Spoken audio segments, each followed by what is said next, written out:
First and foremost, I would like to acknowledge and greet our counterparts from the House of Representatives, especially to the Speaker of the House, and also our counterpart, Congressman Zaldico, and the House leadership.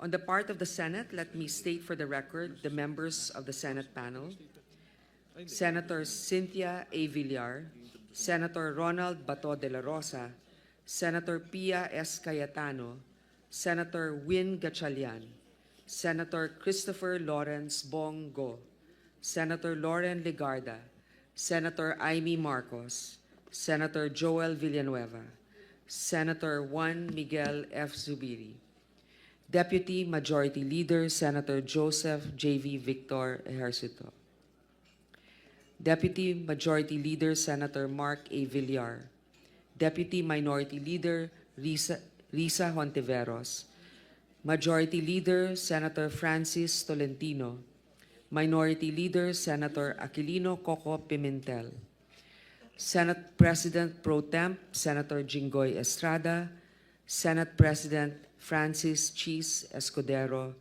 and yours, Senator Grace Poe.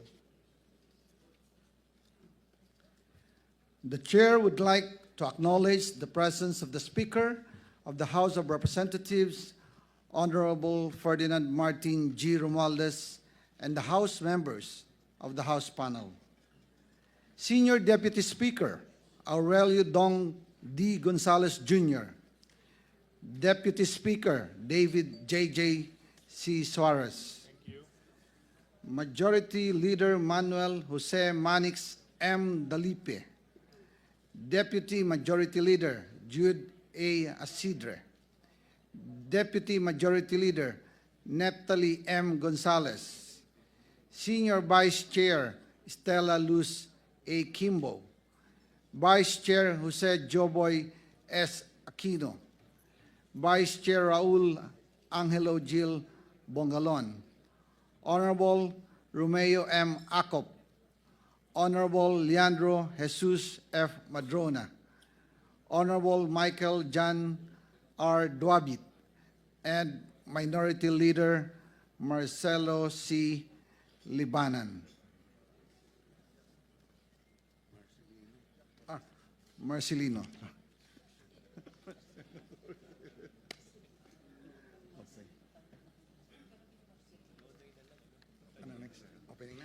I would like now to give the opening statement from the Senate. Magandang hapon po sa ating lahat. As part of the legislative process, I'm reminded that no matter how much we disagree, we should all be here for a common purpose, and that is to serve our countrymen. Of course, it's not without its challenges. Lahat gustong makuha ang pinakamataas na marka para sa kanilang sektor, pero kailangan din nating tiyakin na sapat para matugunan ang mga tunay na pangangailangan ng bansa. Today, we will make those tough decisions. But let's not forget, this is also a time for cooperation and compromise. Lahat tayo ay kumakatawan sa iba't ibang pananaw, interes at mga nasasakupan. But let our differences become our strength. Let's use them to create a budget that's balanced, equitable, and pro-people. My only plea is for us conferees not to take ourselves too seriously. Kung sobrang init na ang diskusyon, baka kailangan natin mag-coffee break to settle our differences, if and when it comes to that.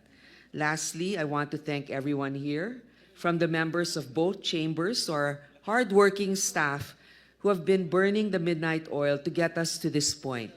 Your dedication and professionalism keep this process running. And to our colleagues on the other side of the table, let me say this: kahit minsan magkaiba tayo ng opinion, I have nothing but respect also for the work that you have done for us to reach this day. Mukhang marami pa tayong trabaho, pero malapit na rin ang Pasko, so let's get to it, let's debate, let's deliberate and decide, but always keeping in mind the millions of Filipinos counting on us to get this right. Maraming salamat po.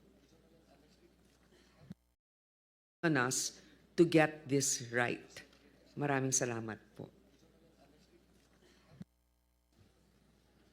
distinguished colleagues, esteemed members of the House and the Senate, magandang hapon po sa inyong lahat. It's an honor to solemn responsibility to stand before you today as chairman of the House contingent in the Bicameral Conference Committee. We are here to deliberate on the disagreeing provisions of House Bill number 10800 or the 2025 General Appropriations Bill. This budget is the lifeblood of our nation. It enables the government to operate effectively and deliver essential services to the Filipino people. It also guarantees that last year's progress will continue as envisioned in the administration's 8-point socio-economic agenda to bring down the poverty rate to a single digit and elevate the country's status as an upper middle income economy. The official poverty statistics for 2023 show a compelling narrative of progress. Poverty incidence has fallen to 15.5%, a significant improvement from 18.1% in 2021. This means 2.45 million Filipinos were lifted out of poverty in the last 2 years. Likewise, the number of food-poor individuals struggling to meet even their most basic needs declined to 4.484 million in 2023 from 6.5 million in 2021. These figures speak loudly of the changes in the lives of many poor Filipinos. They are direct beneficiaries of the initiatives and socio-economic programs we supported in this budget. They represent lives changed, families given hope, and communities strengthened. By continuing the socio-economic programs in infrastructure investment in this budget, we will profoundly impact every Filipino battling inflation and impact of calamities brought by climate change. More importantly, this budget will bring hope and optimism to vulnerable sectors that look to us for a leadership support. As we move forward, let us find ways to reconcile our differences and ensure that our efforts align with the programs and priorities of the present administration. Let us seize this opportunity to shape the legacy of our collective work, one that reflects our shared commitment to build a stronger, more equitable, more resilient Philippines. Let us approach this deliberation with a spirit of unity driven by our responsibility to those who place their trust in us. Thank you, and may our discussions be fruitful and guided by wisdom. There being no other opening remarks from our conferees, we now move to the deliberations, discussions on the disagreeing votes on House Bill number 10800. On the part of the Senate, we would like to open the deliberations and discussions on the General Appropriations measure. May we know if there are comments from our colleagues? Madam Chair, if I may be recognized. Senator Joel Villanueva is now recognized. Thank you, Madam Chair. As you always say, we are governed by rules, procedures, and traditions. And as tradition dictates, Madam Chair, to resolve the disagreeing votes on House Bill number 10800, may I respectfully move that a technical working group be constituted, composed of the technical staff from the Senate Committee on Finance and the House Committee on Appropriations to identify and clarify the areas of disagreement on this particular measure, House Bill number 10800, for the consideration and discussion of the members of the Bicameral Conference Committee. I so move, Madam Chair.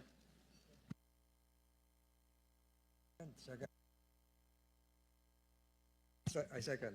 Senator Tolentino seconds the motion. There's a motion which was duly seconded. There being no objection, the motion is approved on the part of the Senate. On the part of the House, is there any motion?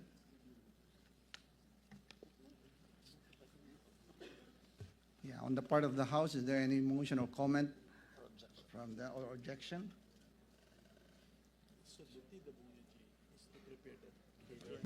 Okay. On the part of the House, we join the Senate to open the deliberations and discussions on the general appropriations measure. May we know if there are comments for our colleagues?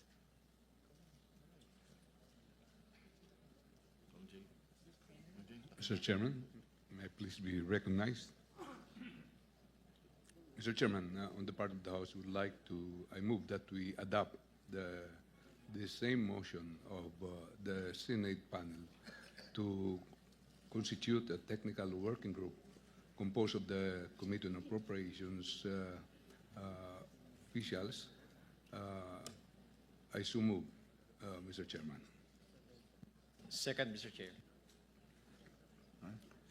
Is a motion? Is approved.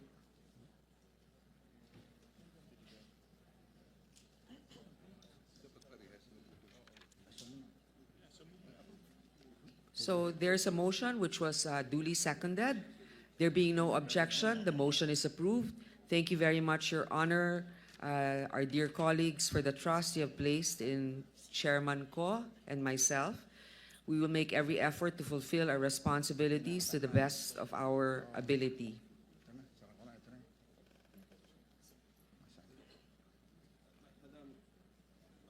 Chairperson, what's the implication? Senator Coco Pimentel is recognized. What's the implication of the last statement of our chairperson? We just formed a TWG, right? Yes, Are we we do. are we reconvening as panels all again after the matrix is done? Yes. Okay, that's what I want to know. Thank you very much. Okay.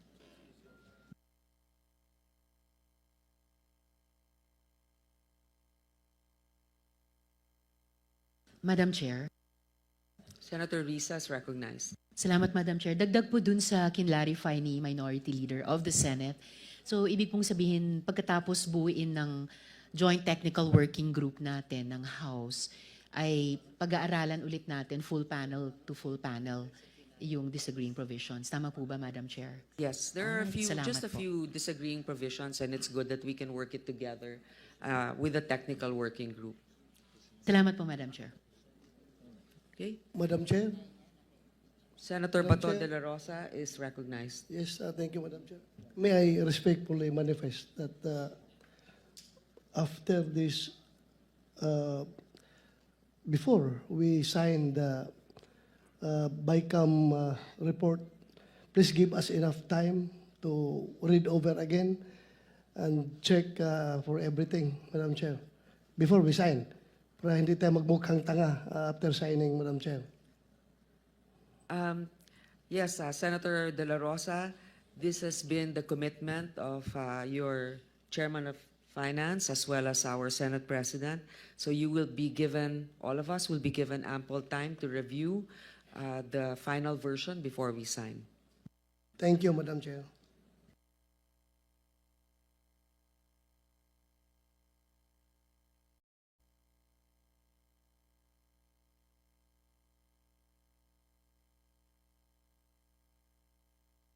Yes, may I recognize Senate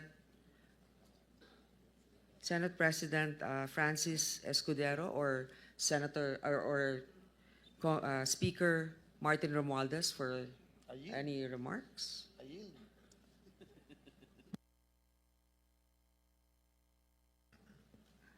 We are deeply honored to be graced by the presence of our distinguished Speaker of the House of Representatives, the Honorable Ferdinand Martin G. Romualdez. His steadfast leadership and unwavering commitment to the principles of good governance have guided us in our collective mission to serve the Filipino people. As we convene this bicameral conference committee, it is a privilege to invite our speaker to deliver his message and share his wisdom as we buckle up for work to finalize the fiscal year 2025 General Appropriations Bill. Ladies and gentlemen, distinguished colleagues, let us warmly welcome the Honorable Speaker Ferdinand Martin G. Romualdez. Honorable Speaker. Thank you, Mr. Chairman.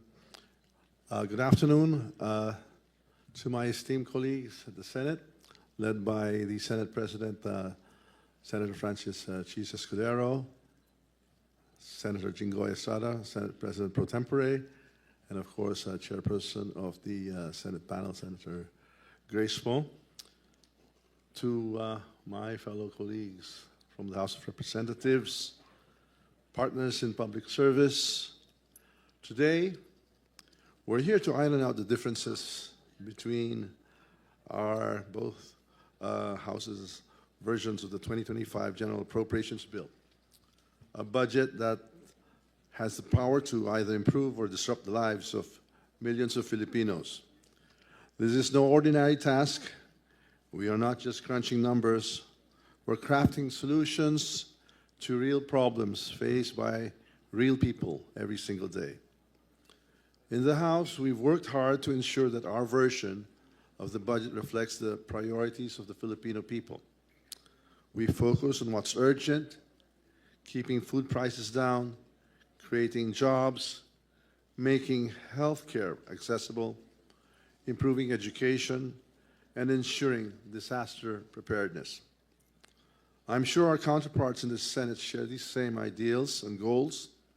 So now it's up to us in this BICAM to bridge the gaps, not just between the House and the Senate, but more importantly, between our people need, what our people need and what we can deliver.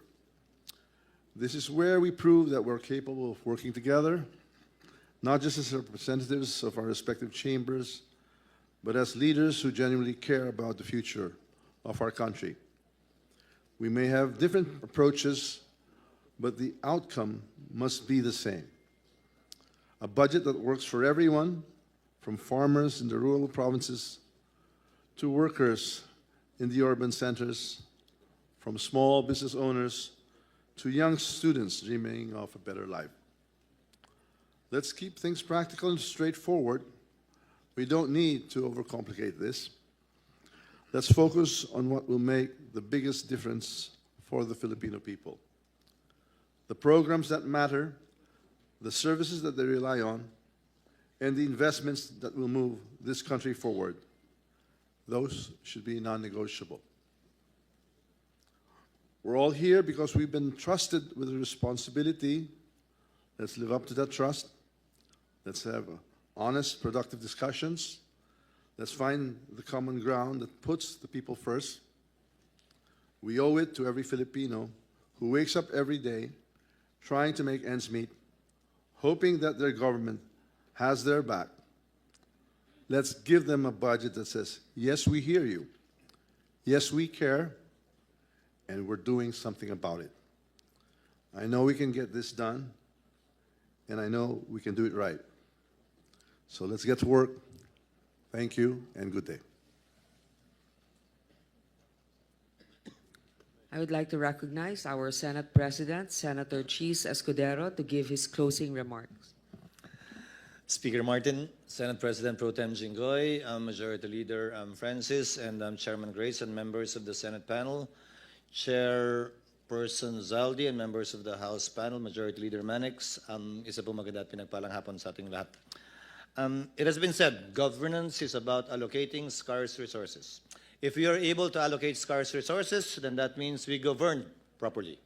Ito marahil ang dahilan kung bakit sinasabi nila na ang pinakamahalaga at importanteng panukalang batas na pinapasa ng anumang Kongreso ay ang taunang budget para sa darating na taon. Ito na rin ang pinakakomplikado sigurong piraso ng legislasyon na ipapasa ng Kongreso kumpara sa mga ibang legislasyon na pinasa natin sa mga nagdaang panahon. Komplikado dahil mahaba, malaking mga halagang pinag-uusapan, detalyado kung saan ilalagay ang pondo at kaban ng bayan sa iba't ibang proyekto para sa iba't ibang sektor at para sa iba't ibang parte ng ating bansa. Mahaba o komplikado man, trabahong dapat gampanan ng Kongreso at ginagampanan kada taon. Aming sinabi, bubuksan namin palagi ito sa parte ng Senado at sa parte ng Kamara upang busisiin at makita ng taong bayan kung paano nga ba ito ginagawa. Hiling namin dun sa mga interesado talaga na maging matyaga, na tingnan at suriin ang mga datos. Hindi birong basahin yung 5 volume ng budget para sa parte ng mga chairman at vice chairman na nagbalangkas ng mga bersyon ng Kamara at ng Senado. Pero sa panig ng Bicameral Conference Committee, mas komplikado yun. Dahil kailangan nilang pagtugmain yung magkakaibang mga halaga na nilagay, nilipat at kinuha mula sa iba't ibang item sa panukalang budget na isinumite ng executive branch. Mahaba't komplikado man, inaasahan ko na sa takdang panahon pa rin sa darating na linggo, bago tayo mag-adjourn para sa Christmas break, ito'y matatapos, mapagtitibay na magkabilang conference panel at may bibigay sa Pangulo bago magpasko para kanyang ma-review at mapagtibay ito bago pumasok ang darating na taon. Hopefully, we will be able to perform our job within the prescribed time, within this year, so that when we start, come January 1, 2025, we would have had already an approved budget that the Filipino people can rely on and hopefully aspire to see in the next coming months, in the coming year. Bago ako magtapos, nais ko muling pasalamatan ang mga miyembro ng Senado sa trabahong pinakita nila sa mga nagdaang linggo para mapasa namin ito. At gayon din ang aming mga kasamahan sa Kamara sa mas mahabang oras na ginugol nila dahil mas marami kayo para mapagtibay ito sa parte at panig naman ng Kamara. And we look forward to a genuine and fruitful working relationship with the House as we try to iron out the differences between the disagreeing provisions of the Senate and the House versions of the budget. Maraming salamat, Madam Chairman. Maraming salamat, Ginoong Speaker. Thank you. With the closing remarks, on the part of the Senate, this bicameral conference committee meeting is hereby suspended. Mr. Chair.